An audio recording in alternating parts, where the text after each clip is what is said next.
Barrister Asaduzzaman Fuad, দুটো প্রশ্ন আপনার কাছে রাখতে চাই। শুরুতে জানতে চাই, জুলাই পদযাত্রা 2026-এর তিনটি বিষয় অগ্রাধিকার পেয়েছে, তিনটি দাবি তারা তুলে ধরেছেন। একটি হচ্ছে গণভোট বাস্তবায়ন, একটি হচ্ছে কর্মসংস্থান এবং একটি হচ্ছে সীমান্ত সুরক্ষা। এই তিনটি দাবি ঘিরে কেউ কেউ বলছেন যে জুলাই পদযাত্রা জুলাই শহীদদের স্মরণে নয়, জুলাই পদযাত্রা রাজনৈতিক কর্মসূচি হিসেবে নিয়েছে। এটির সাথে আপনি একমত কিনা? আর সেই সাথে যদি তিনটি ঘটনাকে বলি, গতকালকে হবিগঞ্জের ঘটনা, সেই সাথে ঝিনাইদহে নাসিরউদ্দিন পাটোয়ারির উপর যে ডিম নিক্ষেপ, তারপর গত বছর আমরা দেখেছি নানা হামলার শিকার হয়েছে এনসিপি নেতারা। এই হামলাগুলো আসলে কারা করছে? যেহেতু ছাত্রদল সরাসরি বলেছে যে জনগণ আসলে বিক্ষুব্ধ হয়ে করেছে, ছাত্রদল তাদের বিরুদ্ধে যে অভিযোগ এসেছে এনসিপির পক্ষ থেকে সেটিকে তারা পুরোপুরি অস্বীকার করেছে। আপনার কি মনে হয় ছাত্রদল কি জড়িত কিনা, বা আসলে কি জনতা বিক্ষুব্ধ?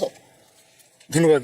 প্রথম কথা হচ্ছে যে যা যা বলা হলো মাত্র আমার কলিগরা যেগুলো বললেন, এগুলো আওয়ামী লীগের সময় আমরা প্রচুর শুনেছি যে, এবং একই ধরনের জাস্টিফিকেশন, একই ধরনের এক্সকিউজেস, এটা তো ওয়ার্ক করে নাই। এটা প্রমাণ করেছে যে এই বক্তব্যগুলো ফাংশনাল হয় নাই, এই বক্তব্যগুলো কাউকে বাঁচাতে পারে নাই। এবং কথা যতই খারাপ হোক, এইটা কোনোদিন হাত পর্যন্ত যেতে পারবে না। মুখের কথা যত অশ্লীল হোক, আপনি তাকে অভদ্র বলবেন, তাকে আপনি আনকালচার বলবেন, আপনি তাকে বলবেন যে তিনি রাজনৈতিক ভাষা শেখে নাই, এগুলো বলবার আইন নিজের হাতে তুলে নেবেন না। হ্যাঁ, কিন্তু আপনি গায়ে হাত তুলতে পারবেন না। এটা হচ্ছে ডেমোক্রেসি। সো এইটাকে আউটরাইট সমালোচনা যারা করতে পারবেন না, তারা আসলে আওয়ামীপনার খাইসলত ধারণ করেন।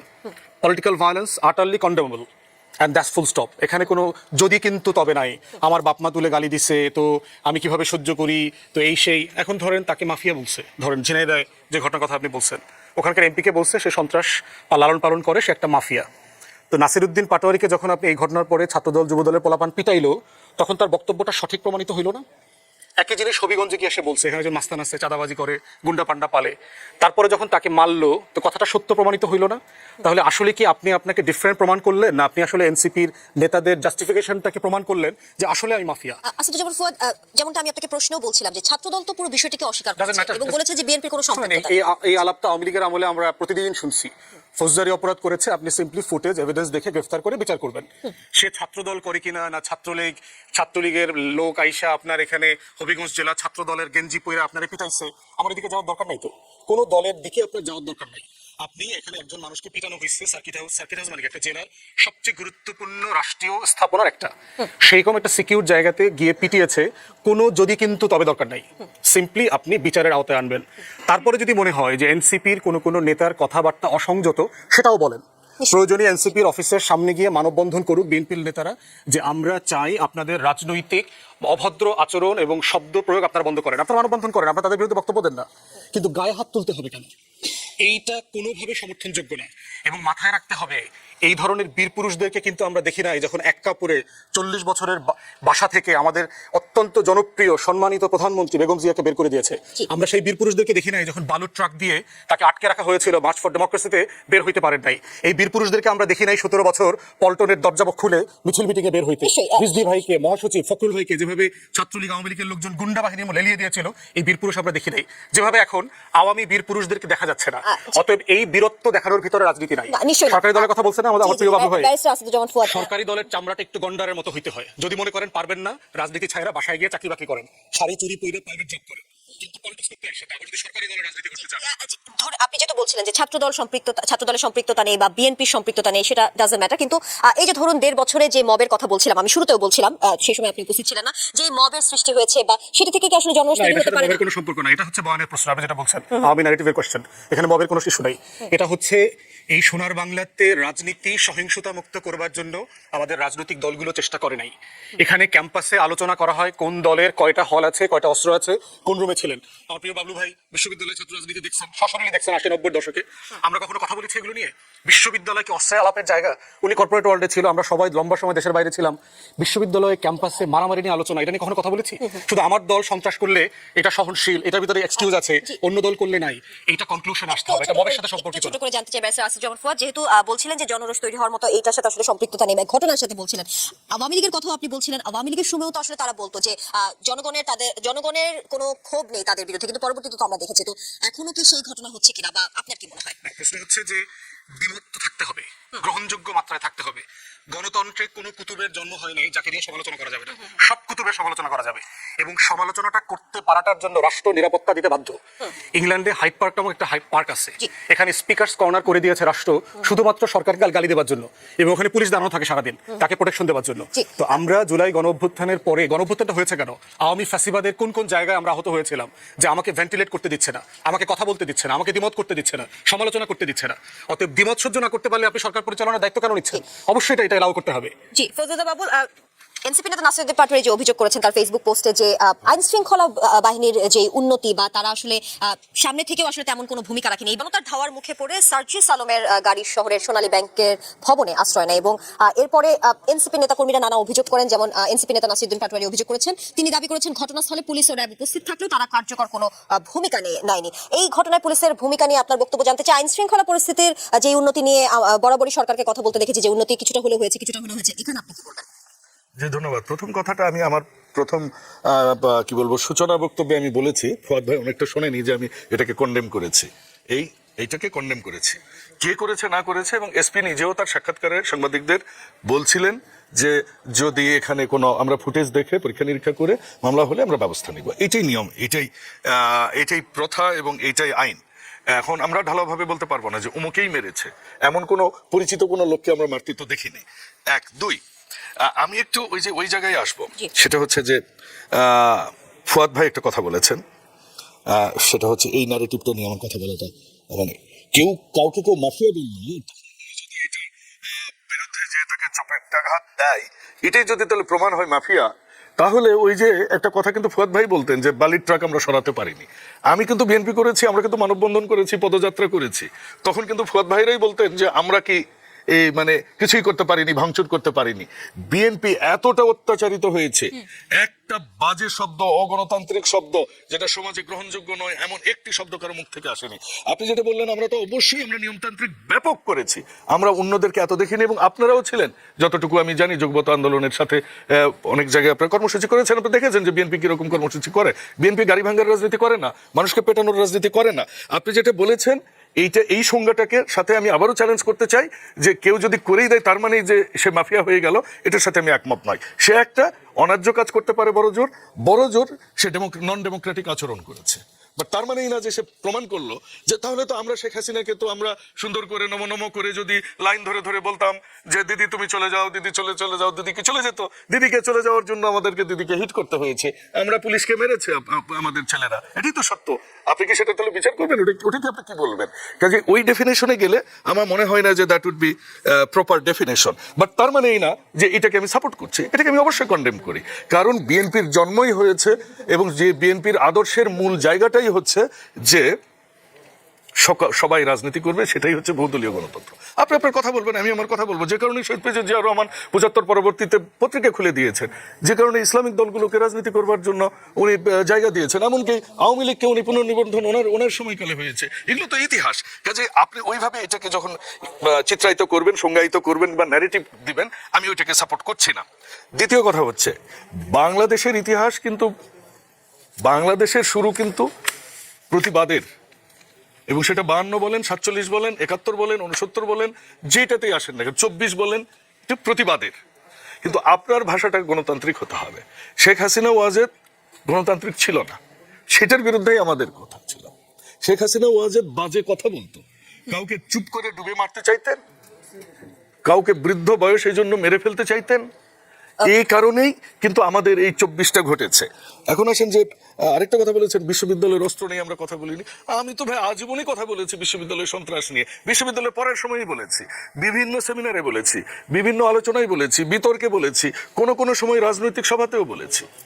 এরপরে আসেন, আপনি যদি বিএনপির শাসনামল দেখেন, আপনি কি দেখেছেন না যে বিএনপি এই সন্ত্রাস দমনের জন্য জনাব তারেক রহমানের আইডিয়া ছিল তখন যে আমরা অপারেশন ক্লিন হার্ট করেছি, তখন বিএনপির লোককেই আমরা মেরেছি, ধরেছি। এটা সারা পৃথিবীর লোকজন জানে।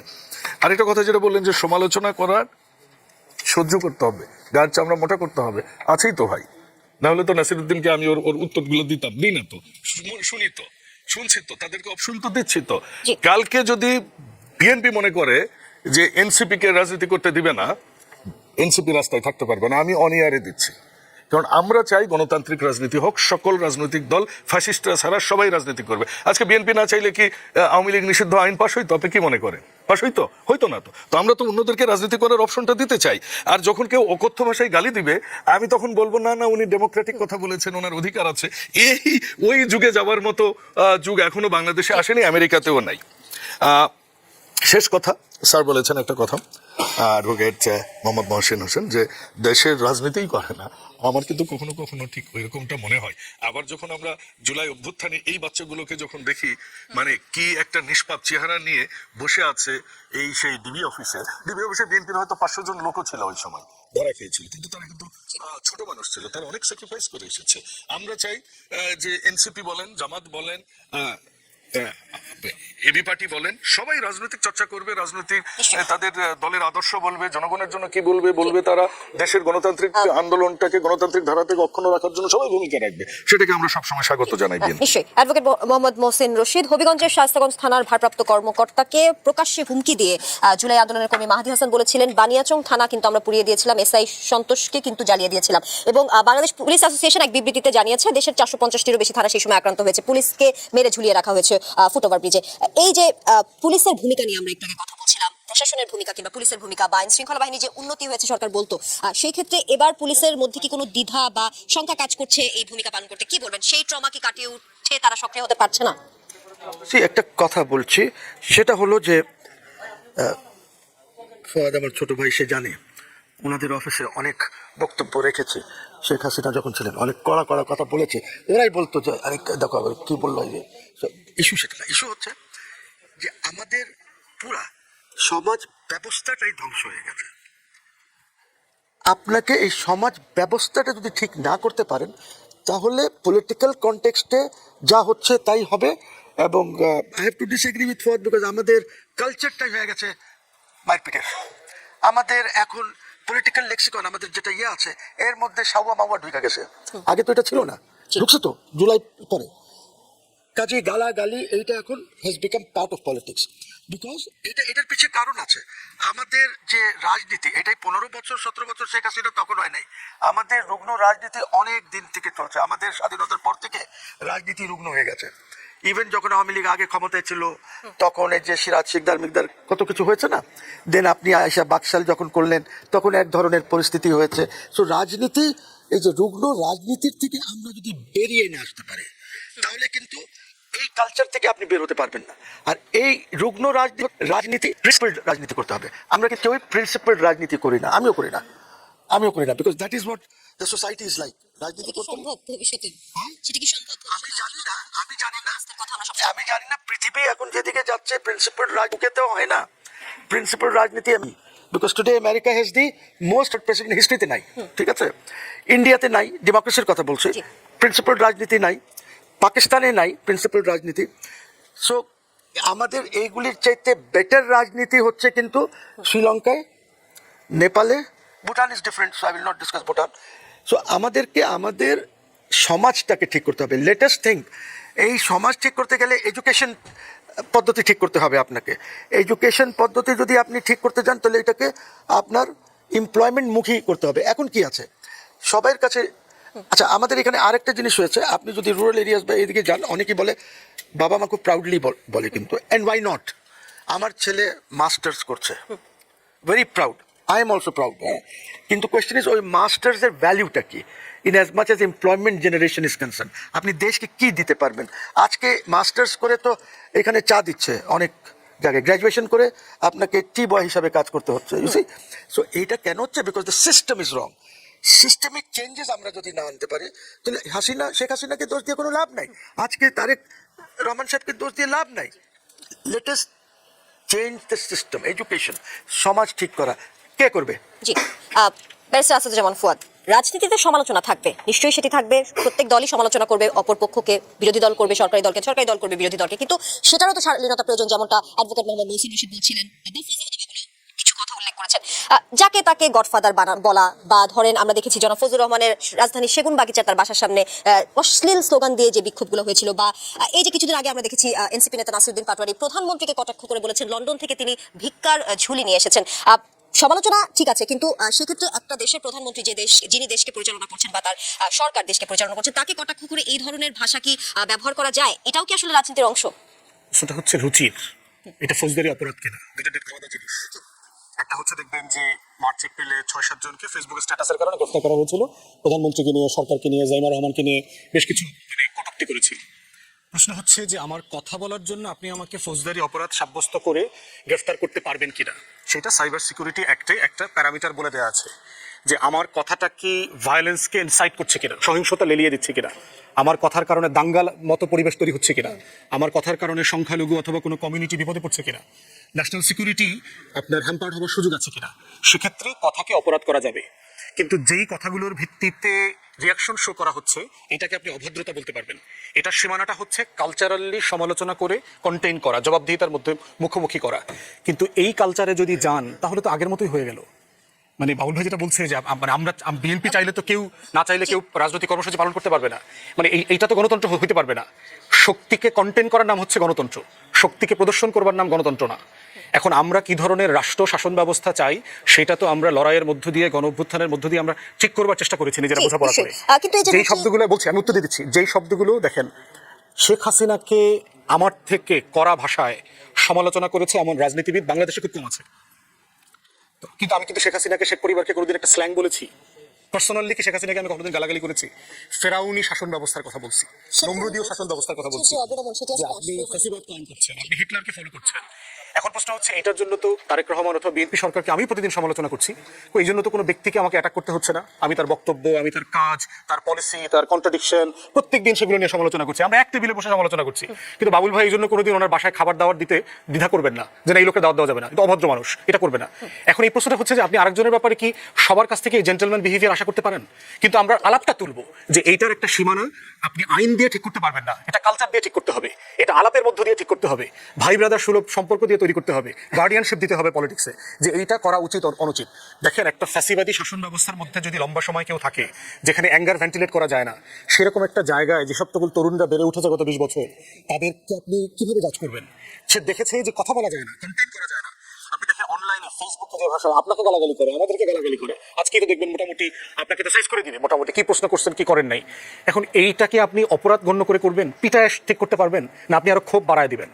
এইটাকে আপনাকে কালচারালি ডিল করতে হবে, একটা ভদ্রতা, একটা একটা রাজনৈতিক দল হিসেবে এই ধরনের ভাষা, আমি রাজনৈতিক দল হিসেবে বলছি, এনসিপির যে নেতারা যেসব ভাষা সচরাচরই দেখেছি সবসময় তারা কড়া ভাষায় বা এই যে সবাই করেন না। ভাষায়, আপনি দেখবেন যে নাহিদ যখন বক্তব্য দেয়, নেতারা তো করছে, আমি সেটা বলছি, সবাই করছে না, এক দুইজন করছে। কিন্তু আপনি দেখবেন যে এনসিপির নাহিদ পার্লামেন্টারিয়ান, বাউল ভাই ওখানে আছে, নাহিদ অত্যন্ত ডিসেন্ট পলিটিক্যাল স্টেটমেন্ট দেয়, হাসনাত দেখবেন যথেষ্ট ডিসেন্ট পলিটিক্যাল কথা বলছে। এখন প্রশ্ন হচ্ছে আপনি যখন একজন দুজনকে রেফার করে পুরো একটা প্ল্যাটফর্মকে ব্লেম করতে পারবেন কিনা, সেই জায়গাটা মাথায় রাখা দরকার। মোটা দাগে আমাদের যেখানে একমত হওয়া দরকার সেটা হচ্ছে আমাদের কথা বলার রাজনৈতিক ভাষা চয়নে আমাদের দায়িত্ববোধ যেমন দরকার, ভাষার কারণে কারো গায়ে হাত তোলা যাবে না, তবে কিন্তু যদি ছাড়া, উইদাউট এনি এক্সকিউজেস হোয়াটসএভার, এটাই গণতন্ত্র। এটা আমাদেরকে টলারেট করতে পারতে হবে, বিশেষ করে সরকারি দলের যারা দায়িত্বে আছেন, তাদের দায়ভার অনেক বেশি। এমনটা শোনা যায় যে বাংলাদেশের ডিপ স্টেটের হাত আছে এবং সেখানে পাকিস্তান সক্রিয়। আবার সেই সাথে দেখেছেন যে শেখ হাসিনা ডিসেম্বরে দেশে ফেরার ঘোষণা দিয়েছেন, সেই সাথে আমরা দেখছি যে বিরোধী দল এবং সরকারি দলের মধ্যে যে অস্থিরতা বা হুমকি ধামকির যে বিষয়গুলো আসছে, এর মধ্যে আজকে গতকালকে সংঘর্ষের ঘটনা বা তার আগেও হয়েছে, সেক্ষেত্রে আপনার মনে হয় না বাংলাদেশের যে প্রেক্ষাপট বা বাংলাদেশের যে রাজনীতি সেটির সংকট আরো গভীরের দিকেই যাচ্ছে? এক কথায় উত্তর, কারণ আপনি সময় বলেছেন 1 মিনিট, বিষয় বলেছেন পুরো বৈশ্বিক বিষয়। ডিপ স্টেট নম, পাকিস্তান নম, শেখ হাসিনা নম। কারণ শেখ হাসিনা ওয়াজেদ ভারতকে দিয়েছে, ভারতকে চিনেনি, এখন চিনছে। যখন ভারত ভুল পাল্টে ফেলেছে, বলেছে আমাদের দেশের তো একটা আইন কানুন আছে। হ্যাঁ, আমার মনে হয় শেখ হাসিনা ওয়াজেদের অন্তিম ইচ্ছা পূরণ হবে না বোধহয়। আমরা বাংলা সিনেমা যখন দেখতাম, জাম্বু নামে একজন ভিলেন ছিলেন আমাদের সময়, তখন একটা ডায়লগ ছিল, সেই সুযোগ তুই পাবি না, হা হা হা।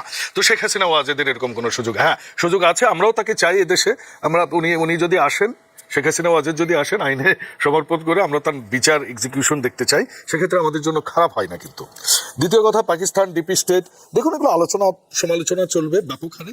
যে কথাটা করতে হবে সেটা হচ্ছে কি, যেটা দুজনের কাছ থেকে এসেছেন, দুজনে খুবই প্রাজ্ঞ মানুষ, আমরা তো মাঠের রাজনীতি করা মানুষ, কিন্তু সেটা হচ্ছে কি যে আমাদের দেশপ্রেম, দেশটাকে, স্যার যেটা প্রথম অংশে বলেছিলেন যে we need to work out of box. আমাদের ফরেন এক্সচেঞ্জ নাই, কিন্তু আমরা ফরেক্স দিয়ে আমরা 6 মাস আগের গাছ থেকে পড়া আঙ্গুর খাই বসে বসে। আমাদের দেশের ফলগুলো আমরা খাই না, কারণ এগুলো আমরা খেলে মনে করবো যে আমাদের স্ট্যাটাস কমে যাচ্ছে। জি। আমাদের কারখানা নাই, আমাদের কর্মসংস্থান নাই, কর্মসংস্থান করবার জন্য আমাদের অ্যাগ্রো ইন্ডাস্ট্রি নাই। শ্রমঘন ইন্ডাস্ট্রি যেটা আমরা গার্মেন্টস করেছি, ওর অল্টারনেটিভ 78 সালের পর থেকে এখন পর্যন্ত বের হয়নি। আমাদের কর্মসংস্থান করতে হবে, মানুষকে কাজ দিতে হবে, বিনিয়োগ ইন্ট্রা এবং ইন্টার আসতে হবে। নিজের আভ্যন্তরীণ বিনিয়োগটা খুব জরুরি, এবং ব্যবসায়ীদের আস্থা ফেরত আসতে হবে, রিনিউয়েবল এনার্জি ইউজ করতে হবে, ইম্পোর্টেড গ্যাস এবং তেলের উপর আমাদের নির্ভরতা কমাতে হবে। জি। তাহলে আমার মনে হয় আমরা কিছুটা আউট অফ বক্স নিয়ে দেশ অ্যাডভোকেট মোহাম্মদ মহসিন রশিদ, বাংলাদেশের স্থিতিশীল রাজনীতির জন্য রাজনৈতিক দলগুলোর এই মুহূর্তে সবচেয়ে বড় কি ভূমিকা হওয়া উচিত সংক্ষেপে? আচ্ছা, আমি এর আগে বলেছি, যখন ইউনূস সাহেব ছিলেন, ওনার গভর্নমেন্ট যখন ছিল, তখন বলেছি যে এই যাদেরকে এনে আপনি এই ঐক্য করার চেষ্টা করছেন, এখানে অনৈক্য হয়ে গেছে। The best course always is যে রাজনৈতিক দল যেগুলি আছে, ওরা যদি বসে কিভাবে আপনি একটা কনভেনশন করেন 7 দিন 10 দিনের, লেট দেম সেট ডিসকাস, ওই কনভেনশন থেকে যে জিনিসটা বেরিয়ে আসবে ওইটা মোটামুটি সবাই মানবে, বিকজ ওরাই ডিসাইড করেছে। এই জিনিসটা যদি আমরা করতে পারি, তাহলে হয়তো আমাদের রাজনীতি কিছুটা বেটার হবে। জি। But please don't forget that আমাদের এখানে অনেক সমস্যা আছে। Out of box means economic situation, out of box means education, health, industry, এই জিনিসগুলি কিভাবে আমরা করব, এটা নিয়ে চিন্তা করতে হবে। ব্যারিস্টার আসাদুজ্জামান ফুয়াদ, শেষ মুহূর্তে বাংলাদেশকে কেন্দ্র করে কি ভূ রাজনীতির কোনো খেলা দেখছেন কিনা? এটা তো একটা পারপেচুয়াল, এটা একটা অনন্তকালের ব্যাপার। রাষ্ট্র বেঁচে থাকার শর্ত হচ্ছে যে আপনি চারপাশের শত্রুতা, চ্যালেঞ্জ মোকাবেলা করে থেকে থাকবেন। 100 বছর আগে তো বাংলাদেশ নামক কোনো রাষ্ট্র ছিল না। 100 বছর পরে আমার আপনার এই রাষ্ট্র থাকবে কিনা তার তো কোনো নিশ্চয়তা নাই।